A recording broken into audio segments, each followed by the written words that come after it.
Countdown to Halloween 2023, featuring eerie and uncanny tales of haunts, ghosts, and suspense. October is finally here. Join us all month for special Halloween presentations on Storylink Radio's YouTube channel as we count down to Halloween 2023. Keep a close eye on YouTube alerts or you'll miss one. Celebrate October with us right here and now. Tonight's presentation from Storylink Radio.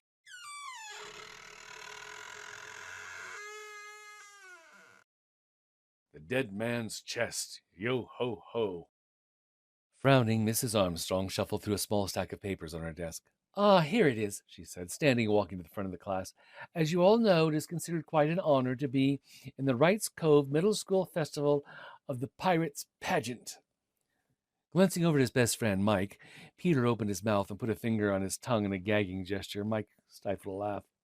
Those of you who have tried out for the pageant, which is most of you, will be given a part, their teacher continued with a smile. But now it is my pleasure to assign the lead roles, beginning with the evil old pirate captain himself, James Trigger. Then we'll all quickly review the script.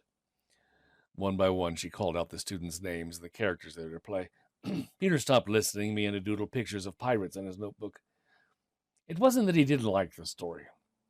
It was just that he had heard it so often. His mom worked at a maritime museum in town. It was part of his job to publicize the nearly 2 centuries-old tale that was the small town's only claim to fame. It seems that one time in history, Wright's Cove had been a place where a famous pirate, James Trigger, who was a pirate, and a pretty good pirate, took shelter from the authorities. He was known as the Shark. The pirate had a reputation for being extremely brutal, and he and his crew terrorized a small village. They took food and supplies whenever they wanted, and they didn't hesitate to cruelly end the lives of anybody who got in their way. Trigger stationed men at the village at all times. When he returned from the sea, and wished to come ashore, he'd ring a bell on his ship. Unless he heard a similar bell rung by one of the pirates on shore signaling danger, he knew it was safe. Nowadays, the Festival of the Pirates was held annually in honor of the night that the Shark was finally captured and executed. For an entire week, the townspeople would do their best to turn Wright's Cove back into the 18th century seafarers' village it had once been. The event drew tourists from all over, so local business people were always anxious to cooperate. On the final day, everyone wore masks and costumes, and in a special pageant in the town square, students reenacted the capture itself. According to historical record, Trigger's reign of terror had come to an end when a brave young fisherman, Jeremiah White, rallied the townspeople to action. They captured the bell and the pirates' men on land. When Trigger's ship sailed into the harbor, there was no one to ring the bell. One of the pirates' name was George, and it turned out he wasn't a very good pirate, which is probably why they were able to capture him. And the unsuspecting pirates on the ship came ashore, where they were ambushed and finally captured. At midnight, the bloodthirsty thugs were forced to pay for their crimes by leaping off the bluff that jutted out over the harbor. The sea-swept rocks below proved fatal to each of the villains, as well as to Captain Trigger himself. Legend had it that before the Shark had been prodded off the edge, he turned his evil gaze on the townspeople and roared, "I'll have my revenge. You have decided your own fate. The sea cannot hold me or save you from your fate." But Jeremiah Wright stood boldly before the pirate and raised the brass bell that lured him to his doom. "As long as this bell sounds to mark your death, Trigger," he shouted above the howl of the wind, "that's captain to you. You can never return to land. The sea will forever be your grave." And with that, Trigger was driven over the edge, his screams lost in the crashing waves and the rocks below. 200 years later, the few people actually believe the dramatic account of Trigger's demise to be true, but the bell would always be rung at midnight at the height of the festivities. "So, are you crushed because you're not going to be in the pageant?" Mike asked sarcastically as he sat next to Peter in the lunchroom. "Oh, I don't know if I can live through it," Peter shot back in a voice just as sarcastic and loud enough to be heard by 2 other friends, Adam and Kyle, who were walking up to join them. "You are going to dress up, though, aren't you?" Kyle asked, sitting down. "Sure," Peter answered. "That's part of the fun. I just wish they'd do something different once in a while. I mean, Every year it's the same old thing. Sure. Adam nodded in agreement. Yeah, my dad says Mayor Gates gives the same speech he always does right before the ringing of the bell. He's going to start a campaign to throw him out of office. Nothing can get him to change that speech. He's been giving it for the past 6 years. I don't see why it's such a big deal anyway. Nobody really believes the story. What do you mean? Peter said in surprise. Of course it's true. There's stories about Trigger and Wright's Cove in history books. Yeah, that part's true, Kyle admitted. I mean, the stuff about the bell and all. I bet that after the pirates were snuffed, some smart guy just made up the rest of it because it sounded good and people would come to see the famous bell. Ding, ding, ding. You know what I think would happen if... What, what I think would happen if nobody rang it after the pageant? No one spoke. Exactly right, Kyle said. Nothing. Except, offered Peter with a mischievous grin, Mayor Gates would have a cow. Mike grinned. Now that's something I'd like to see. Me too. I bet it would really freak a few people out. Peter mused. You know, guys, that gives me an idea. He motioned for his friends to come closer. They lowered their voice. What if we make sure the bell doesn't ring by hiding it?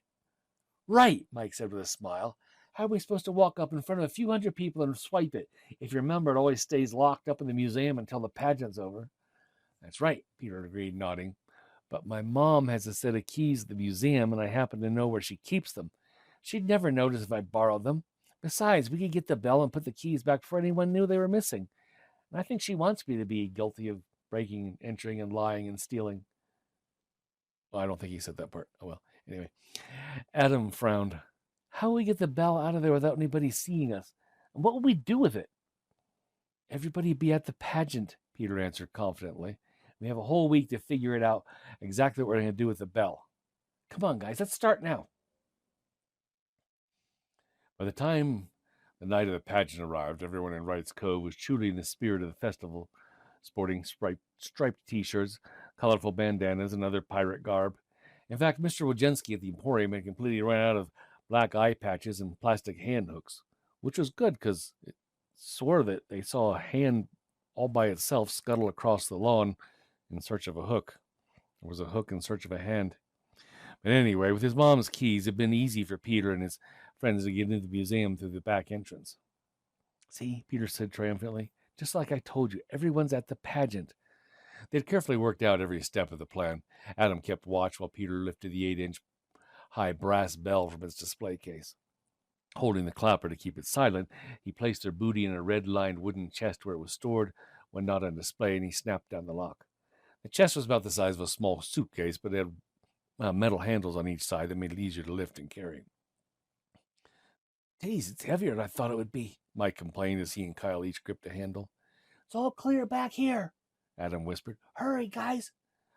The four slipped out quickly and headed toward the beach. There was a small cave where the bluff slanted down to meet the sea. It was above the waterline at all times. The entrance was easy to reach at low tide. Peter checked the tide tables and decided the cave would be a perfect hiding place for the bell. Hey, Mike called to Peter as they trudged across the sand on the darkened beach. Let's stop for a minute. This thing's getting heavier. Peter glanced at the glowing dial of his watch. It was 20 minutes to midnight. They had plenty of time to stash the bell and get back to town before anyone started searching. Yeah, okay, he agreed, and flopping down the cool sand, Peter looked around and shivered. In the pale light of a half moon, the shoreline looked eerie and unreal. He thought he saw something small scuttle away from them. Turning slightly, he could see the bright lights behind them, though. Sounds of the festivities drifted down the hill, but the town seemed miles away. Before him, a slim line of foaming waves marked where the ocean met the shore. Beyond that, there was... What? Peter felt a strange surge of fear. What if the story was really true? What if... He shook the thought away and glanced at the others. Everyone was quiet, obviously thinking the same thing. After a few minutes, Kyle whispered hesitantly, Pete, you don't suppose, you don't believe that people can come back from the dead, do you? No, Peter answered firmly, but suddenly he was very aware of how alone they were on this desolate beach. We better get this over with, he added, looking down at his watch. Then he caught his breath. It still read 20 minutes before midnight. He slapped the dial, but the numbers remained the same. Oh no! I don't believe it! My watch is... But he was silenced when Adam gasped and pointed toward the sea. Look, Adam said, his voice filled with terror. What are they? Several dark shapes seemed to be bobbing in the water about 100 feet offshore. The boys stared in disbelief as more of the shapes came into view. They were people, or something like people, walking through the surf and heading toward the shore. Behind them they could hear the faint sound as of fingers snapping. Over there! Kyle cried. There's more! Peter looked in the direction of Kyle's gaze. 5 more dark figures were slogging steadily through the sea foam and onto the beach. There, and there, and there! It's them, isn't it? We were wrong! The pirates have come back! The bell, Peter moaned. We've got to ring the bell! He dropped to his knees and in the sand fumbled with the chest. It's locked! It must have locked automatically when I snapped it shut. We've got to get it open! Not me, Kyle shouted. I'm out of here. He started to run clumsily through the sand, and Adam lurched after him. They hadn't gone but a few dozen yards when 2 wraith-like figures emerged from the shadows of the cliff. Their skin shimmered with a greenish glow. Their eyes blazed red as blood, and the air grew thick and heavy with the foul smell of what they were. What they were. Things too long under the sea is what they were. Reaching out with their long taloned fingers, the phantoms gripped the 2 terrified boys and dragged them back into the shadows. Kyle! Adam! Mike screamed. It's too late, Peter gasped. We can't help them. We've got to try to get back to town and warn everyone. Wiping away the tears at the back of his shaking hand, he tasted sand and salt and fear. It was so overpowering he could barely draw a breath, but he forced himself to move. Grabbing one handle of the chest, he yelled to Mike to lift up the other side. Come on, we can make it up the hill, he shouted. We've got to get the bell back. Mike grabbed the other handle. When they began to struggle through the sand with a heavy chest, Peter stole a glance over his shoulder, and he saw that at least 10 of the hideous specters were moving slowly up the beach. Keep going, he screeched. Slipping and sliding, the boys made it to the gravel path and started up. Every breath burned as Peter fought to keep his balance. They were almost halfway up when he felt his feet slide out from under him as if a hand had grabbed his ankle. Falling heavily, he cried out as the loose stone and pebbles of the path scraped across the bare flesh of his face, and then the handle of the chest slipped from his grasp. With all the weight suddenly on him, Mike teetered at the edge of the path for a split second, and then with a wail of terror toppled over and slid down the embankment. A shadowy figure below lunged toward him, and Mike's screams ceased. Peter scrambled back to his feet. The bell was gone, but at least he could still warn the townspeople of the terrible doom that approached. Ignoring the sharp pain in his side, he began to run again. As the trail flattened out, the yelling and whooping of the townspeople grew louder. They're still on the bluff, he thought, turning in that direction. Suddenly he saw someone on the path ahead. Peter squinted, blinking away the dirt and tears. He recognized the gaudy pirate costume and familiar mask. It was Mayor Gates. With a last burst of effort, he raced toward them. Mayor Gates, the pirates, it's all true. They've come back, just like Trigger said they would. We've got to warn everyone while there's still time, before they get here. Peter stopped. Mayor Gates was laughing.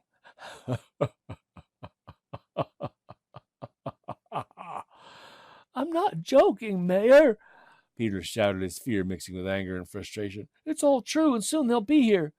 Slowly the tall man gripped his mask and lowered it inch by inch. You're wrong, lad. We're already here. In horror, Peter realized the cries coming from the bluff were shrieks of terror, and he was gazing into the cold, soulless eyes of James Trigger himself. Come along, my boy, the phantom commanded, clenching Peter in his icy grip. It is time for the final act. You've just heard tonight's story from Storylink Radio's Countdown to Halloween 2023. Remember to come back for our next tale. Many more stories of all genres available to listen to and read along with now on our website at www.storylinkradio.com. Visit our YouTube channel at youtube.com/StorylinkRadio. And visit our podcast for easy mobile listening anywhere, anytime. Just search for Storylink Radio on your favorite podcast provider.